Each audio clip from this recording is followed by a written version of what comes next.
آقا کا بدن نورانی بدن، سبحان اللہ، نورانی بدن لاسانی بدن، سبحان اللہ۔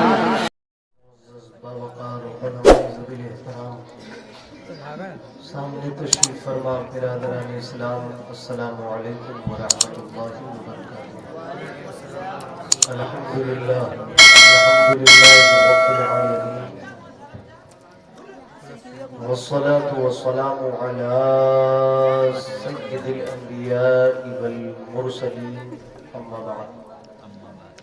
فاعوذ باللہ من الشیطان الرجیم، بسم اللہ الرحمن الرحیم۔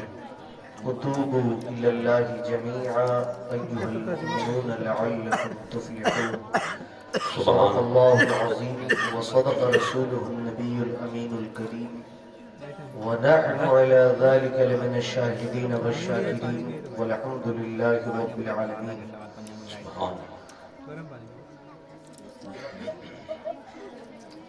آج ہم اور محفل ایصال ثواب میں شریک ہیں۔ ہمارے گرامی وقار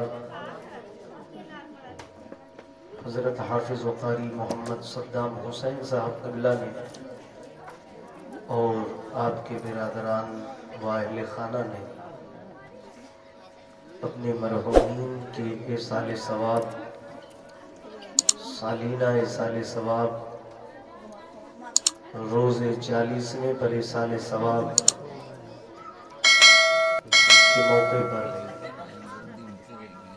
میلاد رسول صلی اللہ علیہ وسلم کا انعقاد کیا ہے۔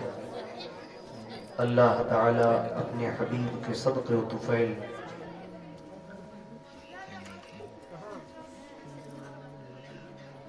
ہمارے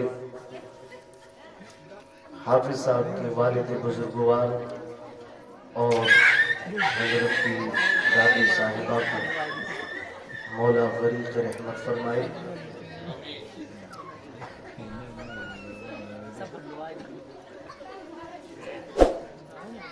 اور اپنے نیک محبوب بندوں میں شامل فرمائے۔ دنیا میں گزری ہوئی زندگی میں سنت و شریعت پر مشتمل زندگی کا کوئی لمحہ گزرا ہو، اللہ تعالی اس کے صدقے و طفیل گناہ کبائر و صغائر کی مغفرت فرما، آمین، اور درجات کو بلند فرما، آمین۔ قبر سے جنت تک اپنی رحمت سے ایک کھڑکی کو آراستہ و پیراستہ فرما۔ آئے ہم اور آپ بڑے ادب و احترام کے ساتھ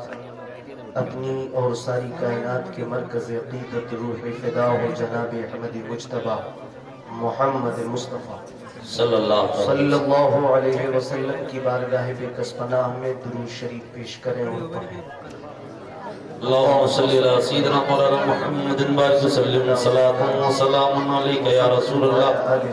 صلی اللہ تعالی علیہ وسلم، مولانا محمد وبارک وسلم، صلاة و سلام علیکہ یا رسول اللہ صلی اللہ تعالی علیہ وسلم۔ حضرات، اللہ تعالی قرآن مجید میں ارشاد فرماتا ہے، اور تم سب کے سب مکمل طور سے اللہ کی بارگاہ میں توبہ کرو تاکہ فلاح پاؤ۔ اللہ نے کامیابی کا ذریعہ، فلاح کا ذریعہ توبہ پر رکھا ہے۔ وہ بڑا باخوش قسمت بندہ ہوتا ہے اللہ تعالی جس کو موت سے قبل توبے کی توفیق عطا فرمائے، اور ایسی توبہ جو مستجاب الدعوات ہو، اس کی توبہ اللہ کے حضور قبول ہو جائے۔ دنیا میں زندگی کے بیشتر لمحات گزرے ہوئے، وہ زندگی چھ معنی دارت زندگی اصل وہی ہے جو حضور کی محبت اور اللہ کی خشیت، اس کے خوف کے ساتھ شرع نبویہ پر گزرے۔ اصل زندگی وہ ہے۔ حضرات گرامی، وقت اتنا زیادہ نہیں ہوا ہے، مگر تاثیر سرد اس قدر احاطے میں ہمیں آپ کو لیے ہوئے کہ تا دیر بیٹھنا مضر ہو سکتا ہے، اس لیے بس چند باتیں تھوڑی دیر کے لیے ہم گوش ہو کر کے سن لے، کیونکہ احصال ثواب صرف حضرت ہی کے والدہ دادی صاحبہ اور والد صاحب کے لیے نہیں ہے، بلکہ اس کا ثواب جتنا وہاں تک پہنچ رہا ہے وہی خیر عمل میں ہم اور آپ بھی شمار کیے جا رہے ہیں۔ سبحان اللہ۔ حضرات گرامی، اللہ تعالی قرآن مجید میں ارشاد فرماتا ہے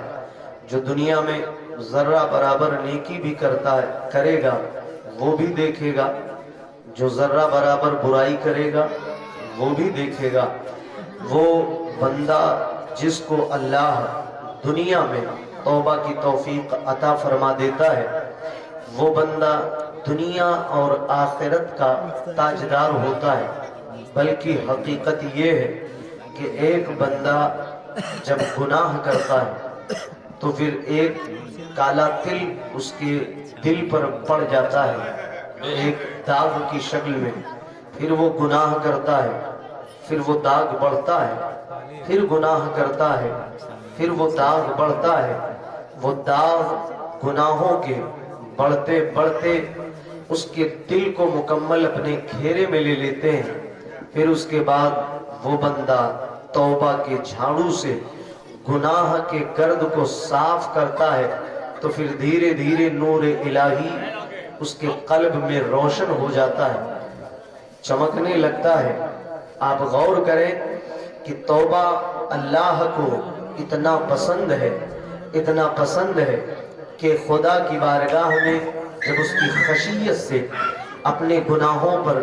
نالاں ہو کر کے اور تائب ہو کر کے کوئی بندہ آنسو بہاتا ہے اور عرض گزار ہوتا ہے، اے ارحم الراحمین تو میری خطاؤں کو درگزر فرما دے، ہم تیری رحمت سے آئندہ ان گناہوں سے بچیں گے، تو پھر اللہ تعالی اپنے گناہ بندوں کو، اپنے فرشتوں کو گواہ بنا کر کے فرماتا ہے فرشتوں گواہ ہو جاؤ، گناہگار سہی مگر ہے تو میرا ہی بندہ، چہ جائے کہ گناہوں کے دلدل میں پھنسا ہے مگر سچے دل سے یہ مجھ کو پکار کر معافی مانگ رہا ہے، گناہوں سے تائب ہو کر توبہ کر رہا ہے، اس یقین پر کہ میں پروردگار ہوں، اس کی خطاؤں کو بخشنے کی قدرت رکھتا ہوں، تو فرشتوں گواہ ہو جاؤ میں نے اس کو بخش دیا۔ آپ غور فرمائیں کہ دنیا میں اگر آپ سے کوئی خطا ہو جائے، کسی دفعات میں آپ کوئی غلطی کر بیٹھے، ملک ہند کے سنویدھان میں کوئی خطا اگر آپ سے سرزد ہو رہی ہے تو آپ چاہیں اصول ہند اور ضوابط ہند، قانون ہند کے جمہور سے آپ چاہیں کہ صرف معافی مانگ کر کے ہم خطا کی پر چھٹکارا حاصل کر لیں، نہیں ہو سکتا ہے۔ آپ نے اگر قانون توڑا ہے تو اس کی سزا آپ کو بھگتنی پڑے گی، صرف معافی مانگ کر کے آپ رہائی حاصل نہیں کر سکتے، مگر آپ کے گناہ اگر پہاڑوں کی چوٹیوں کے برابر بھی ہو گئے ہوں، آؤ دیکھو یہ رب کی بارگاہ ہے، اللہ کی بارگاہ میں بڑے سے بڑے گناہ پر اگر بندہ توبہ کرتا ہے اور شرمندہ ہو کر کے یقین کامل کے ساتھ آئندہ اس گناہ کو نہ کرنے کا اپنے پروردگار سے وعدہ کرتا ہے تو پھر اللہ تعالی اس کے بڑے بڑے گناہوں کو بھی بخش دیا کرتا ہے۔ سبحان اللہ۔ تبھی تو ڈاکٹر اقبال نے ایک شعر کہا تھا، موتی سمجھ کے شان کریمی نے چن لیے تھے، قطرے جو گرے تھے عرق الفیال کے، ایک قطرہ جو خوف الہی سے گرتا ہے وہ گناہوں کو ایسے دھو دیتا ہے جیسے بندے نے کوئی گناہ نہ کیا ہو۔ آپ غور کریں، موسیٰ پیغمبر کا دور تھا، ایک بہت بڑا خاطب، بہت بڑا گناہگار، اتنا بڑا گناہگار تھا کہ گناہوں کی وجہ سے موسیٰ پیغمبر کو حکم ہوا، اے موسیٰ وہ بندہ جو فلاں آبادی میں ہے گناہ اتنا کر چکا ہے کہ اس کی گناہ کی وجہ سے پوری آبادی پر میرا عذاب نازل ہونے والا ہے، میرا قہر اس آبادی کو ہلاک کرنے والی ہے، جتنی جلدی ہو سکے اس بندے کو شہر سے جو ہے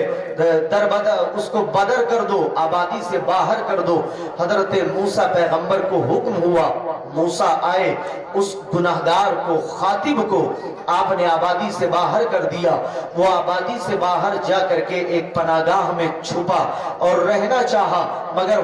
حکم ہوا وہ آبادی کے قریب بسا ہوا ہے، اے موسیٰ جاؤ اس کو آبادی سے خوب دور کرو، ورنہ اس کی وجہ سے پورے آبادی گناہ کی وجہ سے، اس کے گناہ کی وجہ سے پوری آبادی عذاب کے لپیٹے میں آ جائے گی۔ موسیٰ پیغمبر نے اس کو وہاں سے بھی اٹھا کے بھگایا، وہ جا کے جنگل میں رہا اور رہنے کے بعد ایک پہاڑ میں گیا، پہاڑ کی کھوہ میں اس نے پناہ اختیار کر لی، اور پناہ اختیار کرنے کے بعد وہ اپنے رب کی طرف متوجہ ہوا، رونے لگا، اپنے گناہوں سے تائب ہو کر کے رب کے حضور معافی مانگنے لگا۔ اتنا رویا کہ زمین آنسوؤں سے بھیگ گئی۔ اس کے بعد میں وہ یہی عرض کرتا رہا، اے ارحم الراحمین، ہزاروں گناہ سہی، بہت بڑا خاطب ہوں، مگر ہوں تو میں تیرا ہی بندہ، تو نے ہی مجھ کو پیدا کیا ہے، میرے مولا میری مغفرت فرما دے، میں بہت بڑا گناہگار ہوں، مگر تیری بارگاہ میں سچے دل سے میں توبہ کرتا ہوں۔ اچانک وہ بیمار ہو گیا، اور جب بیمار ہوا کوئی پرسان حال نہیں، آنکھ کھلی تو کیا دیکھ رہا ہے، میری ماں میرے سامنے موجود ہے، میرا باپ میرے سامنے موجود ہے، میرا بیٹا میرے سامنے موجود ہے، میری بیوی میرے سامنے موجود ہے۔ اللہ نے فرشتوں کو متشکل بنا کر کے اس کی تیمارداری کے لیے بھیج دیا ہے، جو اس کی دیکھ ریکھ کر رہے ہیں، اس کی علالت میں بیمار پرسی کی کفارداری کر رہے ہیں۔ اس کے بعد جب وہ بیمار ہوا، بیماری کے بعد انتقال ہوا تو رب نے بخش دیا۔ موسیٰ پیغمبر کو حکم ہوا،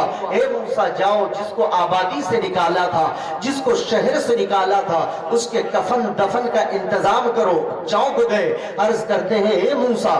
عرض کرتے ہیں باری تعالیٰ وہ کون سی ادا ہے جو تیری بارگاہ میں پسند آ گئی؟ ارے گناہ کی وجہ سے تو نے حکم دیا تھا کہ اس کو آبادی سے نکالو، گناہ کی وجہ سے تو اس کو شہر سے نکالا گیا، وہ کون سی ادا ہے جو تیری بارگاہ میں پسند آئی؟ آج پیغمبر کو تو اس نکالے ہوئے شہر بدر آدمی کو کفن دفن کی اجازت دے رہا ہے۔ موسیٰ پیغمبر سے رب نے فرمایا، اے موسیٰ وہ گناہگار تو بہت تھا، مگر ایک سوئی اختیار کر کے اس نے صرف مجھ کو پکارنا چاہا، اس امید پر کہ کچھ بھی صحیح میں ہی تو اس کا مالک ہوں، میں ہوں اس کا معبود ہوں، میں ہی اس کا رب ہوں، اور اے موسیٰ کوئی بھی بندہ جب مجھے پکارتا ہے تو میں اس کی فریاد سنتا ہوں، اس کی مدد کرتا ہوں۔ چنانچہ اس نے گناہوں سے توبہ کیا، صرف اس نے مجھ کو پکارا تو میں نے اسے بخش دیا۔ یہ رب کی رحمت ہے۔ اللہ کے نبی فرماتے ہیں کہ ایک ماں اپنی اولاد سے جتنی محبت کرتی ہے اس سے 70 ماؤں سے بھی بڑھ کر کے ایک میرا رب مجھ سے محبت فرماتا ہے۔ آپ غور کریں، ایک بار کوئی بندہ اپنے رب کو یا رب کہہ کر کے پکارتا ہے، حدیث پاک ترمذی شریف کی ہے، 11 مرتبہ اللہ خود اے میرے بندے کہہ کر کے پکارتا ہے۔ آپ غور کریں، حضرت آدم علیہ السلام جب دنیا سے پردہ فرمانے لگے ظاہری صورت میں، تو انہوں نے جب نبی کریم صلی اللہ علیہ وسلم کے فضائل اور اوصاف حمیدہ کو حضرت شیس علیہ السلام سے بیان فرمایا، تو حضرت شیس علیہ السلام سے جناب آدم نے فرمایا تھا، بیٹے میں نبی کے معارض کو بیان تو نہیں کر سکتا، ان کے مراتب و فضائل کو بیان تو نہیں کر سکتا، البتہ ان کی امت کا حال سن لو، ان کے نبی کا مرتبہ پتہ چل جائے گا۔ آپ نے فرمایا تھا جب مجھ سے لغزش ہوئی، جس دانے کو کھانے سے رب نے مجھے منع کیا تھا، شجر گندم کو، میں نے جب اس کو کھا لیا، جنتی تخت مجھ سے واپس لیا گیا، جنتی لباس مجھ سے چھین لیا گیا، مجھے زمین پر بھیجا گیا، اور جب تک کہ میں جب مکۃ المکرمہ نہ گیا اور مکۃ المکرمہ میں پہنچ کے رسول پاک صلی اللہ علیہ وسلم کے وسیلے سے میں نے دعا کی، تب جا کے میری دعا قبول ہوئی۔ مصطفیٰ کے امت کا حال یہ ہوگا کہ جب نبی کی امت کوئی گناہ کرے تو اس کو مسجد جانے کی ضرورت نہیں ہے، اسے کعبہ جانے کی ضرورت نہیں ہے، اسے روضہ رسول تک جانے کی ضرورت نہیں ہے۔ جہاں گناہ کرے گا وہی کھڑا کھڑا نبی کا وسیلہ لے کر کے اللہ سے عرض کرے، اے میرے رب الساعۃ، میں نے گناہ کیا ہے، اسی وقت امت محمدیہ کے لیے رب کا حکم آئے گا، اے نبی کی امت غفرت جا، میں نے تجھے بخش دیا، سبحان اللہ تکبیر، میں نے تجھے بخش دیا ہے۔ تبھی تو قرآن پاک کی آیے کریمہ ہے، وَلَوْ أَنَّهُمْ إِذْ ظَلَمُوا أَنفُسَهُمْ جَاءُوكَ فَاسْتَغْفَرُوا اللَّهَ وَاسْتَغْفَرَ لَهُمُ الرَّسُولُ لَوَجَدُوا اللَّهَ تَوَّابًا رَحِيمًا۔ قرآن پاک کی آیت کریمہ ہے، اے محبوب، جب لوگ گناہ کر کے اپنی جان پر ظلم کر لیں اور آئے آپ کی بارگاہ میں معافی کے لیے، اے میرے محبوب اگر معاف کر دیں آپ ان کی خطا کو تو رب بہت بڑا غفور الرحیم ہے، ان کی خطاؤں کو معاف کر دے گا۔ مطلب یہ ہے، آپ غور کریں کہ جب ہم نماز میں جائیں، نماز صرف اللہ کی عبادت ہے، نماز خالص اللہ کا ذکر ہے، اس میں کسی غیر کے ذکر کی اجازت نہیں ہے، نماز میں غیر اللہ کی شرکت نہیں ہو سکتی ہے۔ نماز اللہ کے لیے، روزہ اللہ کے لیے، حج اللہ کے لیے، زکات عبادت ہے اللہ کے لیے، مگر جب کوئی خطا بندہ کر رہا ہے تو مسجد میں نہ جائے، اسے دروازہ رب اپنے محبوب کا دکھا رہا ہے۔ اے محبوب، جب لوگ گناہ کر کے وَلَوْ أَنَّهُمْ ظَلَمُوا أَنفُسَهُمْ جَاءُوكَ، آئے آپ کی بارگاہ میں معافی کے لیے، اور اے محبوب وسیلہ آپ کو بنائے ان گناہوں پر، تو پہلے مصطفیٰ جنہیں آپ بخش دو گے، رب بہت بڑا غفور الرحیم ہے، پہلے جسے حبیب نے بخشا ہوگا اسے ہی رب قدیر بخشے گا۔ گناہ پر مصطفیٰ جسے معاف کر دے، یہ قرآن فرماتا ہے اسی کی بخشش خدا کرتا ہے، جسے پہلے مصطفیٰ راضی ہو جائے اسی سے خدا راضی ہوتا ہے۔ تبھی تو جب اللہ نے یہ آیت اتاری تب تو ایک صحابی، ایک شخص حضرت جناب معیذ رضی اللہ تعالیٰ عنہ ہے، کیونکہ قرآن پاک کی آیت کریمہ ہے جب کوئی خطا کرو تو پہلے نبی کی بارگاہ میں جا کے وسیلہ طلب کرو، اگر مصطفیٰ معاف کر دے تو رب ان کے خطاؤں کو معاف کر دے گا۔ یہ پتہ قرآن مقدس کی صحابہ کے نظروں کے سامنے گردش کر رہا تھا۔ ایک جناب معیذ رضی اللہ تعالیٰ عنہ ہے، یہ جب یہ آیت اتری اس کے بعد سیدھے بھاگے بھاگے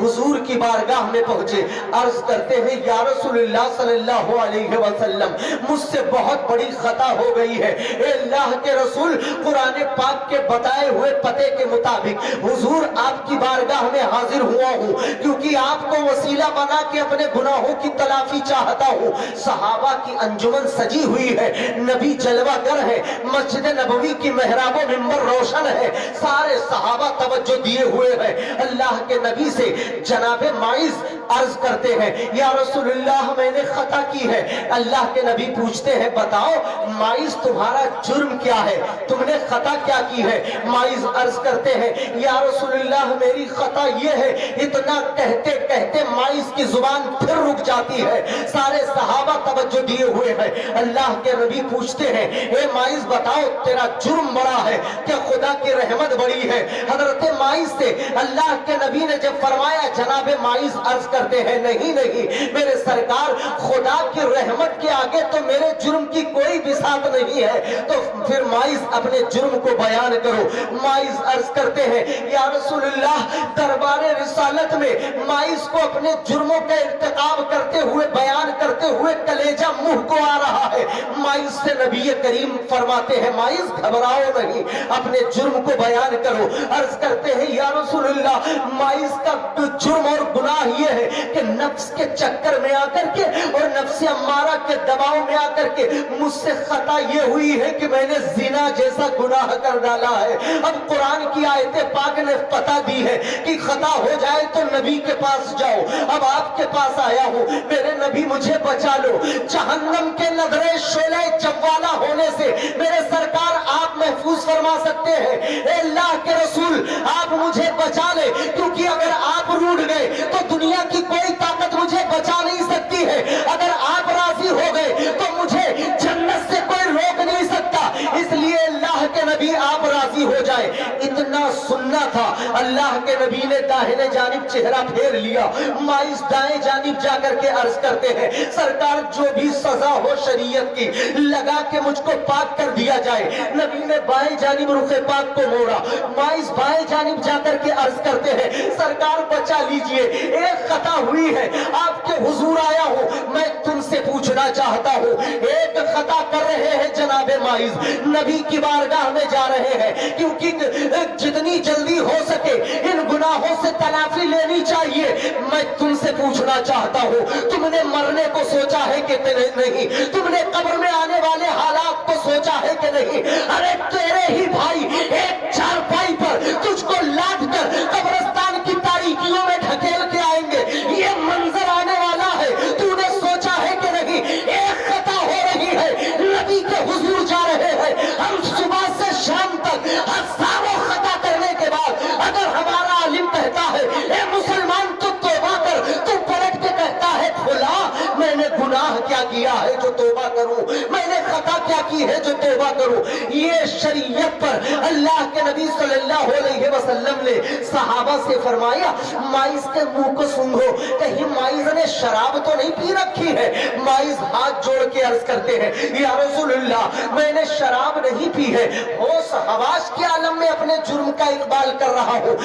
اب اقبالی مجرم ہو گئے جناب مائز، اپنے گناہ کے خود گواہ بن گئے، وہ جرم کا ارتکاب کو قبول کر لیا۔ اب شریعت میں ایک عظیم اس بڑے گناہ پر ایک عظیم سزا مقرر کی ہے شریعت نے کہ کوئی خطا کرے تو اس کو پتھر مارا جائے، سنگسار کیا جائے۔ میں تم سے پوچھنا چاہتا ہوں جب صحابہ کا دور تھا، جب اسلاف کرام کا زمانہ تھا تو ان گناہوں کے مرتکبین نظر نہیں آتے تھے، نہ شرابی نظر آتے تھے، نہ جواری نظر آتے تھے، نہ زناکار نظر آتے تھے، نہ بے نمازی نظر آتے تھے۔ آج یہ چلن کیوں بڑھا ہے؟ اس لیے کہ ہم نے اصول مصطفیٰ کو چھوڑ دیا ہے، نظام شریعت کو چھوڑ دیا ہے۔ آج کچھ لوگ کہتے ہیں مسلمان یہ کیوں چلا رہا ہے کہ دنیا میں قانون مصطفیٰ کو لاگو کیا جائے؟ میں کہہ رہا ہوں اگر مسلمان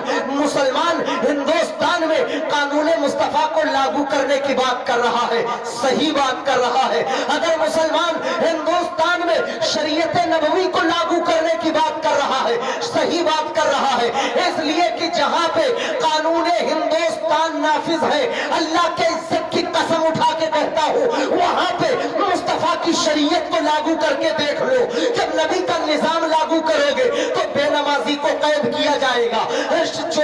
چوری کرنے والوں کے ہاتھ کاٹے جائیں گے، زنا کرنے والے کو پتھر مارا جائے گا، شرابی کو کوڑے مارے جائیں گے، شرابوں کا اڈا توڑ دیا جائے گا، گناہوں کا پاپ ختم کر دیا جائے گا، گناہوں کا اڈا ختم کر دیا جائے گا، سارے گناہوں کے اڈے ہٹا دیے جائیں گے۔ اب انسان بتاؤ امن سے رہے گا کہ نہیں؟ انسان سکون سے رہے گا کہ نہیں؟ انسان شانتی سے رہے گا کہ نہیں؟ آؤ دیکھو یہ حضرت مائز ہے، مائز رضی اللہ تعالیٰ عنہ عرض کرتے ہیں منہ نے گناہ کیا ہے، جو بھی شریعت کی سزا ہو لگا کہ مجھ کو پاک کیا جائے۔ یہ شریعت پر عظیم سزا ہے کہ کوئی گناہ جب زنا کا کرے تو اس کو کھڑا کر کے پتھر مارا جائے۔ نبی کا حکم ہو گیا، مدینے کے پہاڑیوں کے بیچ میں مائز کو کھڑا